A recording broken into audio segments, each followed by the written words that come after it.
Hello everyone, welcome to your own YouTube channel Study Zone with Sekhar sir. I hope you all are healthy and fine. तो आज एक नई ऊर्जा और तरंग देने वाला ये कोटेशन आज आपके लिए। हर अंधेरा एक नए उजाले की निशानी है, बस भरोसा रखो, समय चाहे जैसा भी हो गुजर ही जाता है। दोस्तों, जिस प्रकार हर अंधेरे के बाद नया उजाला आता है, उसी तरह हमारा ये जीवन चक्र है। बुरे दिनों के बाद में अच्छे दिन आते हैं। तो दोस्तों, अपनी संघर्ष एवं मेहनत को लगातार बनाए रखिए और वो दिन ज़्यादा दूर नहीं जब सफलता आपके कदमों में होगी। So let's start the video without delay. So friends, today we are going to discuss change of the state of matter. इससे पहले प्रीवियस वीडियो में we learn about the state of matters like solid, liquid, gas, plasma, Bose Einstein condenser.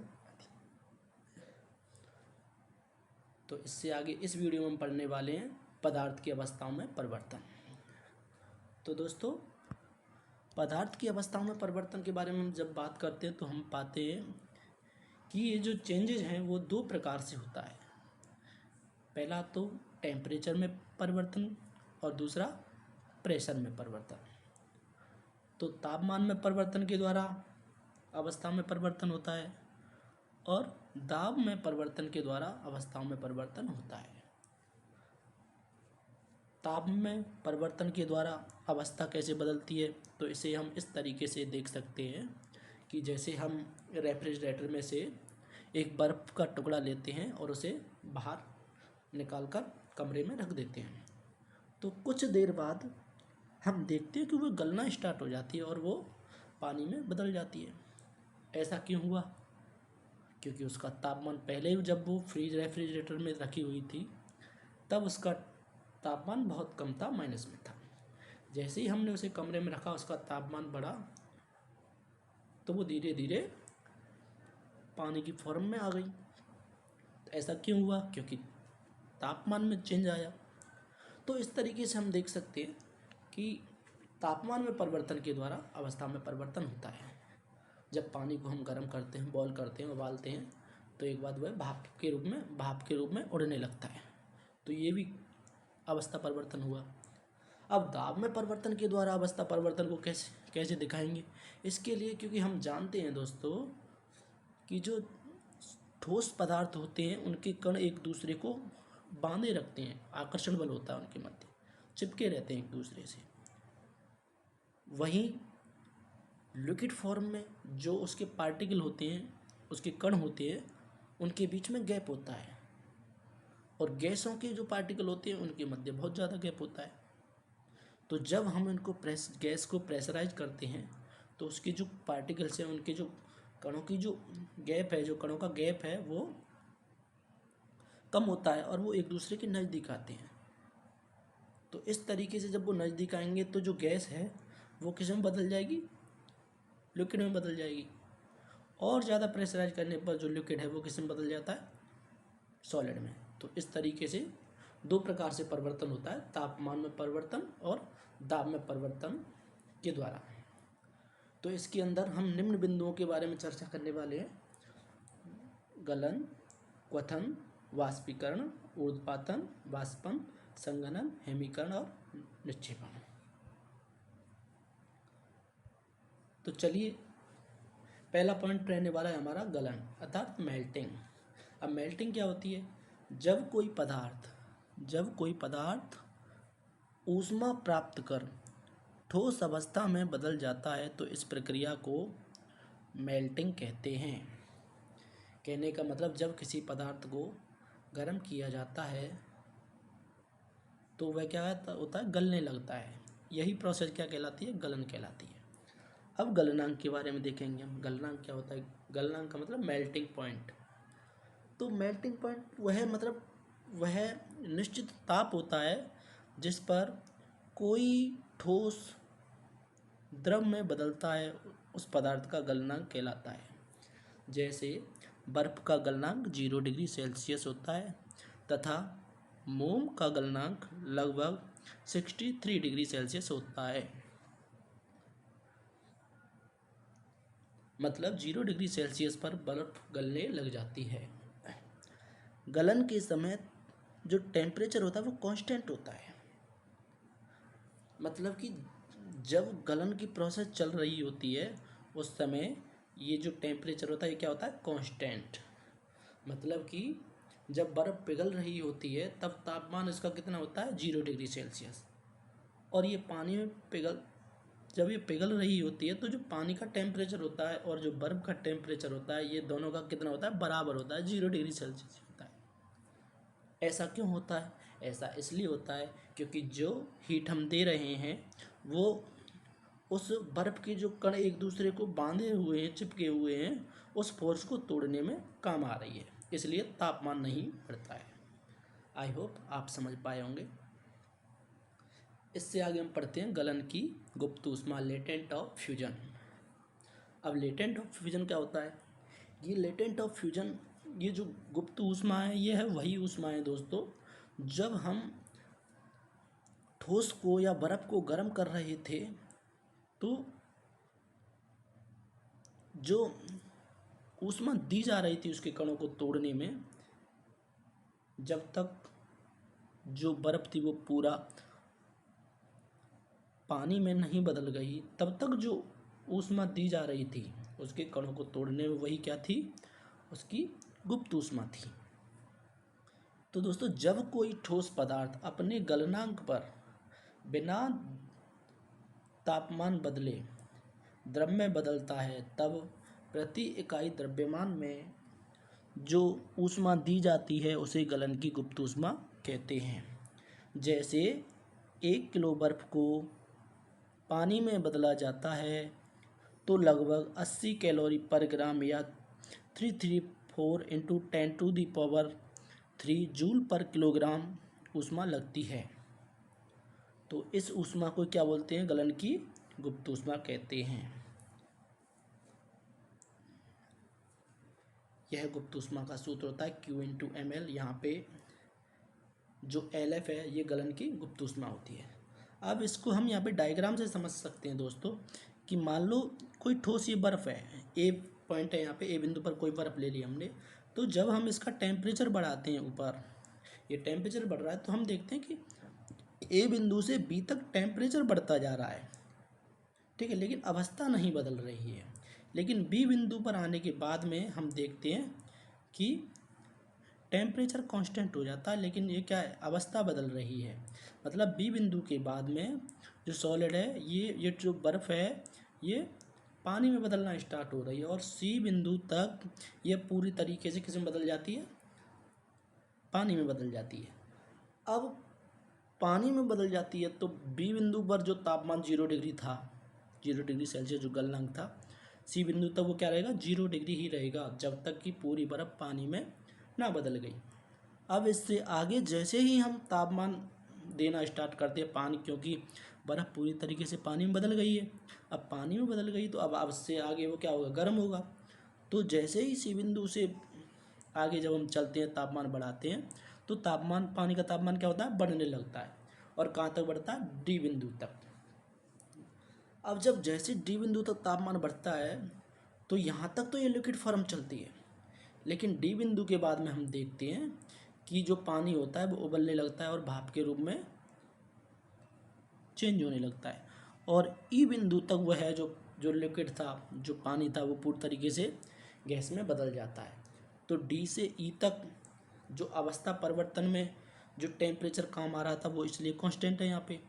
और E के बाद में gas को जब हम गर्म करते हैं तो टेम्परेचर उसका बढ़ता जाता है।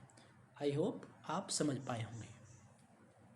अगला पॉइंट रहने वाला है हमारा बॉइलिंग, मतलब कि क्वथन। तो दोस्तों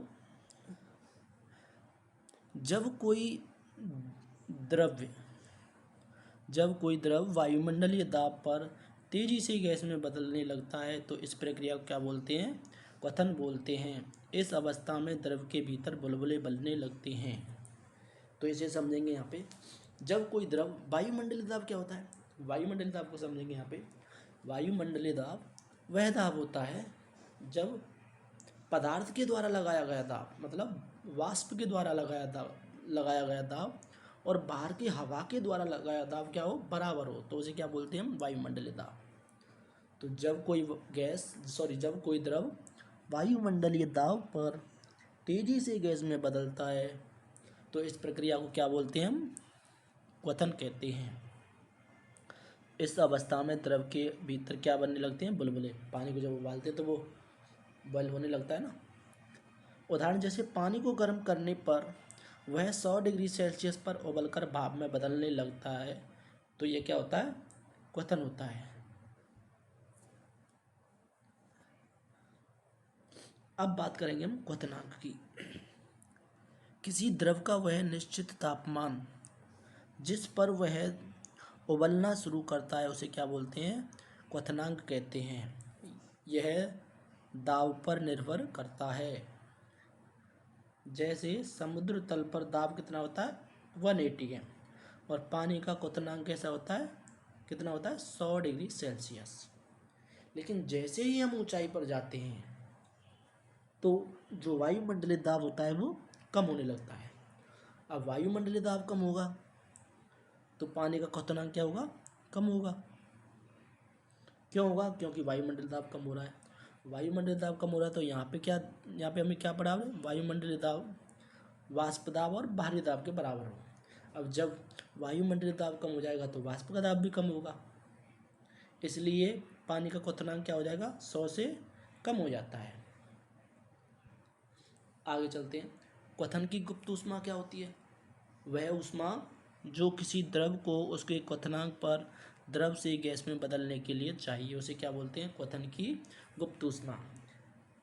पानी को 100% भाप में बदलने के लिए 2260 इंटू 10⁻³ जूल पर किलोग्राम ऊष्मा चाहिए। ये इम्पोर्टेंट फैक्ट है, आप इसे याद रख लीजिए, क्वेश्चन पूछता है। अब अगला टॉपिक रहने वाला है हमारा वाष्पीकरण, एवापोरेशन। तो दोस्तों इम्पोर्टेंट टॉपिक है, ध्यान से देखिएगा। जब कोई द्रव अपनी सतह से धीरे धीरे भाप में बदलता है और यह प्रक्रिया किसी भी तापमान पर हो सकती है तो उसे क्या कहते हैं, वाष्पीकरण कहते हैं। जैसे धूप में कपड़ों का सूखना, उसकी सतह से जो पानी होता है वो किस में बदलने लग जाता है, गैस के रूप में बदलने लग जाता है और उड़ जाता है। अब वाष्पीकरण की गुप्त ऊष्मा को देखेंगे। वाष्पीकरण किसी भी तापमान पर हो सकता है, इसलिए यहाँ पर ऊष्मा की मात्रा दबाव और तापमान पर निर्भर करती है। यही कारण है कि वाष्पीकरण की गुप्त ऊष्मा और क्वथन की गुप्त ऊष्मा अलग अलग होती है। यहाँ से हम इन बिंदुओं पर हम चर्चा कर चुके हैं। वाष्पन को देख लेते हैं। वाष्पन क्या होता है, वेपोराइजेशन। जब किसी द्रव को गैस में बदला जाता है तो यह प्रक्रिया क्या कहलाती है, वाष्पन कहलाती है। कहने का मतलब द्रव को गैस में बदलने की जो प्रोसेस होती है वो क्या कहलाती है, वाष्पन कहलाती है।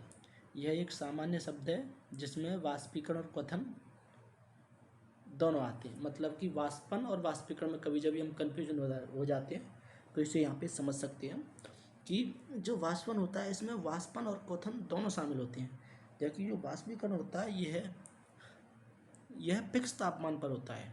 जो वाष्पन होता है ये फिक्स तापमान, ये क्या है, वाष्पीकरण और क्वथन दोनों इसमें शामिल होते हैं। जबकि वाष्पीकरण क्या होता है, यह अपनी सतह से धीरे धीरे वाष्प में बदलता है। कौन, कोई द्रव।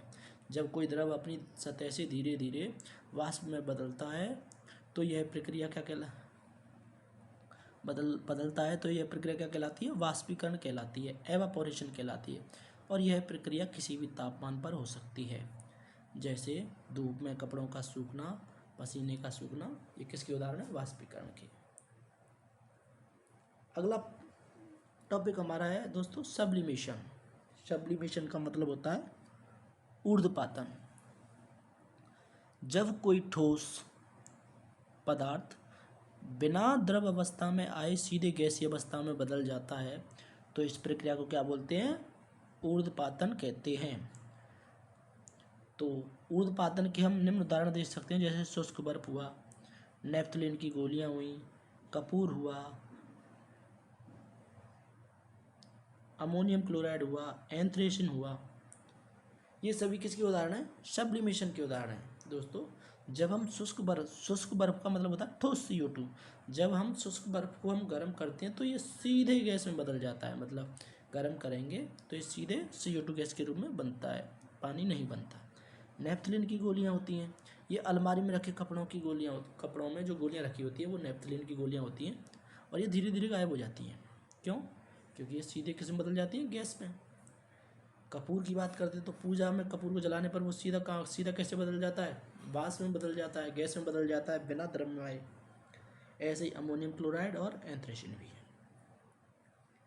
इसे यहाँ पर हम देख सकते हैं, यहाँ पे जो कपूर को हम जलाते हैं तो ये सीधा गैस में बदल जाता है। तो अगला टॉपिक है हमारा कंडेंसेशन। कंडेंसेशन का मतलब संघनन। संघनन का मतलब जमना एक तरीके से। तो जब कोई पदार्थ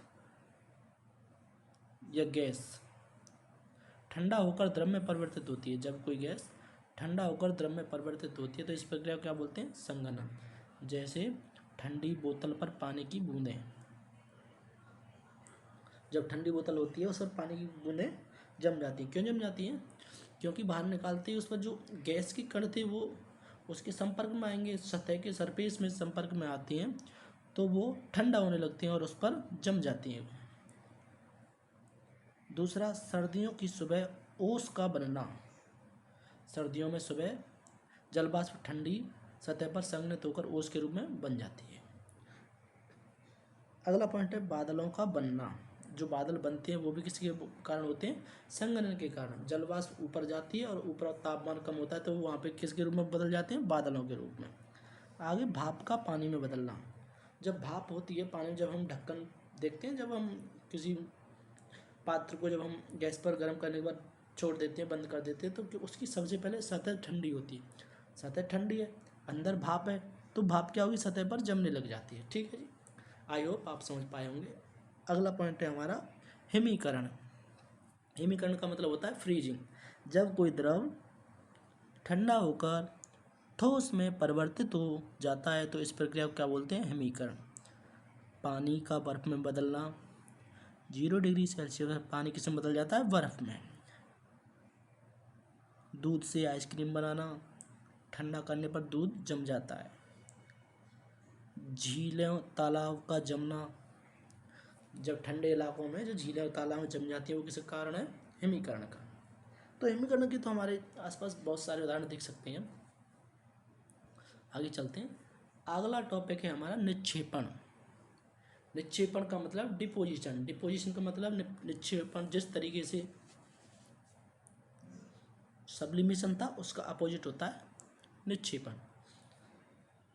सब्लिमेशन में क्या था? ठोस सीधा किस में बदल रहा था? गैस में। यहाँ पे उल्टा, यहाँ पे गैस सीधा किस में बदल रही है? ठोस में। तो जब कोई गैस सीधे ठोस अवस्था में बदल जाती है बिना द्रव अवस्था में आए तो इस प्रक्रिया को क्या बोलते हैं? निक्षेपण। उदाहरण के लिए हम समझ सकते हैं, जैसे जो पाला जमता है ना, फ्रॉस्ट, सर्दियों में हवा में मौजूद जलवाष्प सीधे बर्फ के क्रिस्टल बना लेती है। जैसे हम देखते हैं ना, वो जो जम जाती है, पौधों पर जम जाती है ना, इस चित्र में देख सकते हैं हम यहाँ पर।